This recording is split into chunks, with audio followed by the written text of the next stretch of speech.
What's up, guys? As you can tell from the title and the thumbnail, we'll be going over the state of the Hunter Supers in Update 2.1.4. Obviously, there have been some changes, but I do want to go over, basically, I think the first thing I want to go over is the Void Subclass. This one doesn't have a lot, but I do have a lot of opinions to say on it. So the first thing we'll be going over is the Bottom Tree Night Stalker, which is the multiple tethers you can shoot. So the Moebius Quiver actually got a damage buff that's supposed to kill in one hit. I also got bonus damage to tethered targets, so whenever you shoot somebody that's tethered, you do extra damage. The radius of the tether got a buff by 20%, and it lasts longer as well. That's pretty nice. And you can fire like your successive shots a little easier, so you can actually get off, I believe it is 6 of the Night Stalker arrows like pretty quickly, so they increase that. Going over PvE, still not as effective as Top Tree. Top Tree is always going to be a lot better when it comes to orb creation. And personally, like, going invisible and dodging is a lot better than going invisible and throwing down a smoke, because, well, I mean, you get your dodge back faster, which means you go invisible a lot more. Plus, with Orpheus Rig, you get those abilities back more, and you can't really utilize Orpheus Rig with the multiple tethers, especially if the tethers are going away, because people can walk out of the tether. So, Top Tree Night Stalker is always going to be way better when it comes to, I would say, PvE. PvP, this thing still sucks. It does, guys. It really is super bad. Like, I even hit a guy directly with this thing and it didn't kill in one hit. It says it's supposed to kill him in one hit. It does not.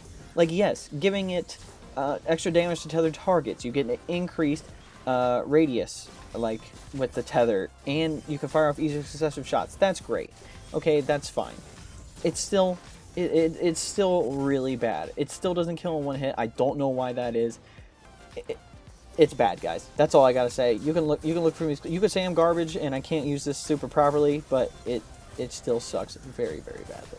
Let's go over Spectral Blades. This is the Middle Tree Night Stalker. So it got a stealth resistance nerf from 15 to 5%. Total damage resistance of the super is 62%, just in general. So when you're in stealth mode, the super duration got a nerf decreased by 3.6 seconds. So hypothetically, if you stayed in stealth the entire time, the super is decreased by 3.67 seconds. That's basically what that means. And basically, you take a little more damage when you're in stealth. It still doesn't affect it a lot, to be honest. I still really like Spectral Blades, and if you can use Spectral Blades efficiently, especially with Wiz and Vest, still can do pretty well. Speaking of Wiz and Vest, it actually got a tuning to where the energy return actually got a nerf from 10% to 7%. So it's not like a huge thing, but if you did want to get some more kills and utilize your Spectral Blades a little more, you can still use Gwiz and Vest efficiently. I actually use Gemini Jester for the gameplay, and I really like that. Like, personally, I think I utilize Flawless Execution more than I utilize the actual super. That's just me, but still, I think Spectral Blade still feels okay. Going over the Arc subclass, so this is Arcstriders. So the Arc Staff, the heavy range and the slam, whatever you want to call it, that got a buff from 220 to 300, which is pretty solid. The heavy Palm Blast got a buff from 400 to 700 damage. So basically, Arcstrider just got a little bit better, which is pretty cool.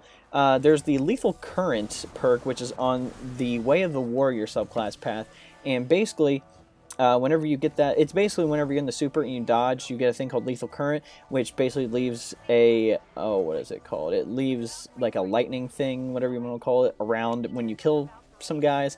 And the buff, actually the buff gave it damage from 100 to 130. So basically, if you're using Way of the Warrior, you actually get a tiny bonus there. Now, to compensate for the extra damage from Arcstrider, they had to retune Raiden Flux. It actually got a damage nerf from 20% to 13.5% when the exotic perk is at the top, and like, that's basically it. I mean, it was basically changed. The reason for the change is because they wanted to keep Arcstrider at the same damage. So even if they didn't change Arcstrider, like, if you're using Raiden Flux, the damage would still be pretty close to what it is now in Update 2.1.4. I think the reason is because for people who don't want to use Raiden Flux, your Arcstrider can still hit like a truck. Let's go over the Solar subclass change. So this is Golden Gun and Blade Barrage. Alright, let's go over Blade Barrage. Everybody's complaining about the nerf. Oh, it just blows my mind. Alright, so Blade Barrage. The impact of the knives got a nerf from 150 to 35, but the explosion got a buff from 150 to 250, and the knives actually deal self-damage now, and they fixed an issue where it was actually tracking allies. So, to be honest, like, People are complaining so badly. Blade Barrage is so bad in PvE now, it barely does any damage. Technically speaking, you maybe lose like 10 to 15% damage just because of the nerfs that came in. Technically speaking, the damage still evens out. It's just the impact itself doesn't do as much damage. Now, technically, it does lower damage. I do understand that. But still, Blade Barrage is still very, very good to use, especially if you're clearing out a bunch of ads. And guess what? If you're using Shards of Galanor, it's still effective, but it did get a retuning. So the super regen actually got a nerf from 90% to 75%, and now only returns on knife hits. So basically, the only way that it's actually going to be good is that if you hit enemies with it.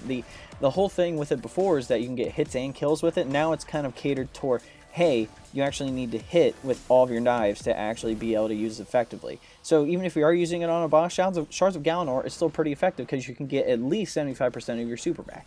You know what I mean? So going over that PvP side with Blade Barrage is still really, really good. It can shut down supers. It can wipe out a bunch of enemies in an area. I get tapped in the toe with a knife, and I get hit for 35 damage, and I still get exploded because it's freaking insane. So Blade Barrage is still pretty good, especially in the Crucible. Shards of Galanor, yes, it got a nerf, but it's still viable in certain situations. So don't sit there in the comment section complain about Blade Barrage. Like, people still use it like crazy. So that's just my opinion. Going over the Golden Gun. So the Golden Gun actually got increased damage to bosses by 40%, which this works with the Celestial Nighthawk exotic.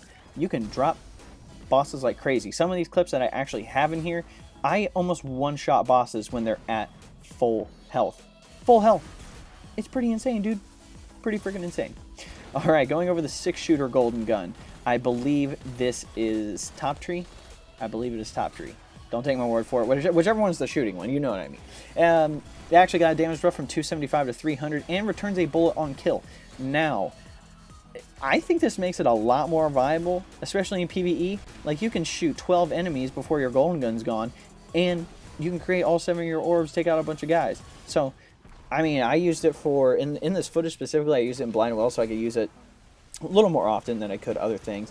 But, hey, dude, like, it freaking works. It works freaking wonders. I really like it.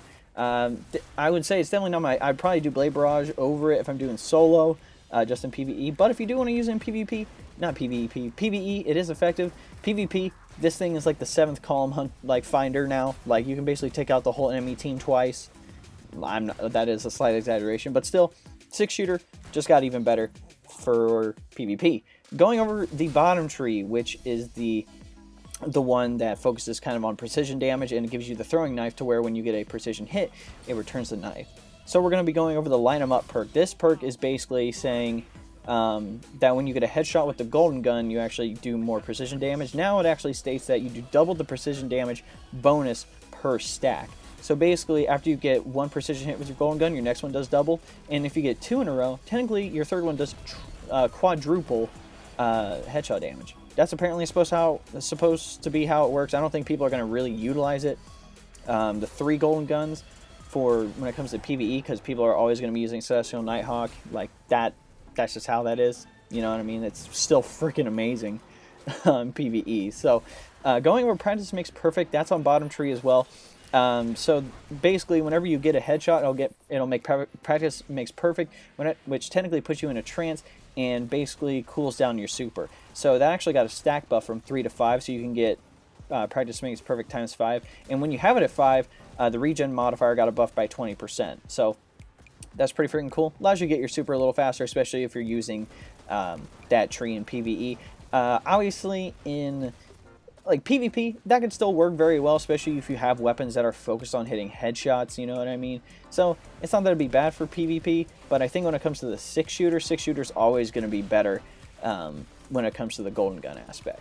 And those are all the super changes for Hunters in Update 2.1.4.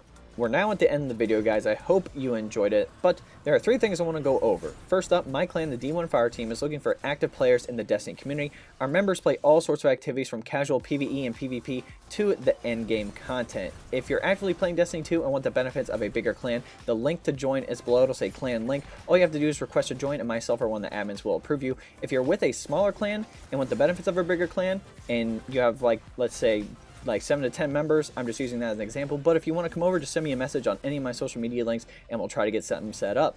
Number 2, if you want to know how to support me, there's a link below that says best way to support me. That'll take you to a 4-minute video. If you want to go check that out, that would be awesome. But if you don't want to do that, you can always like this video, subscribe to the channel, share this video, and all that good jazz if you want to do any of those things. Lastly, we have a link to the community Discord below. Just a heads up, we're looking for anyone with moderator experience to potentially run the Discord. I know for myself, I'm more of a player instead of a manager, so if you have some moderator experience, just send me a message and we'll try to get something set up. I know for myself, I'm on Xbox, but if you guys would like to talk or chat with me, Discord is going to be the best way to do those things. Alright guys, hope you enjoy this video. We'll catch you next time.